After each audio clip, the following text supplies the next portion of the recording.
Electronic विन्यास कैसे निकलता है? तो देखिए इलेक्ट्रॉनिक विन्यास निकालने के लिए दो तरीके होते हैं। एक हो जाता है आपका सेल के थ्रू निकाल सकते हैं और एक सब सेल के थ्रू निकाल सकते हैं।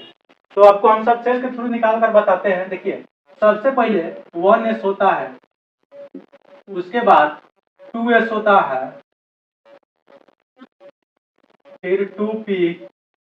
एक सेल में इस सब सेल के माध्यम से, एक सेल में पहला सेल में केवल s सब सेल होता है, दूसरा सेल में s सब सेल और p सब सेल दोनों होता है, तो 2s 2p। तीसरा सेल में s p और d तीनों सब सेल होता है, इसमें हम लिखेंगे 3s 3p और 3d, 4s 4p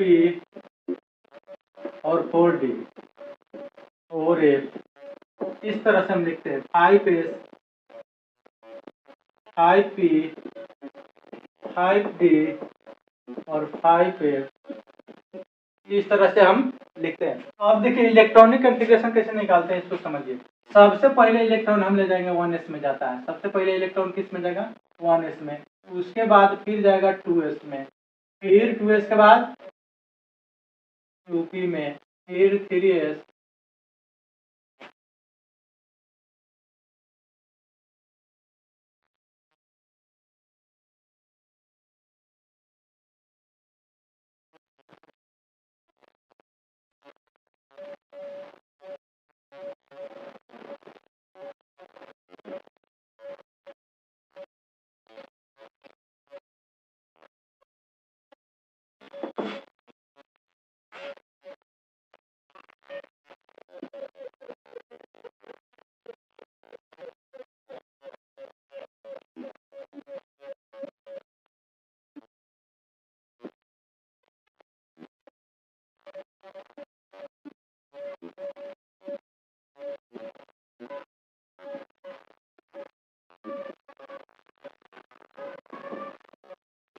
इस तरह से इलेक्ट्रॉनिक विन्यास। सबसे पहले 1s में इलेक्ट्रॉन जाएगा, फिर 2s में, फिर 2p में, फिर 3s में, फिर 3p में, फिर 4s, फिर 4s के बाद 3d में जाएगा, फिर 4p में, 5s में। इस तरह से हम इलेक्ट्रॉनिक विन्यास निकालते हैं।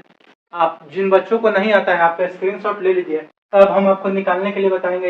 एक एग्जाम्पल के थ्रू आपको बताएंगे, उदाहरण के थ्रू कैसे बनेगा। आप स्क्रीनशॉट ले लीजिए।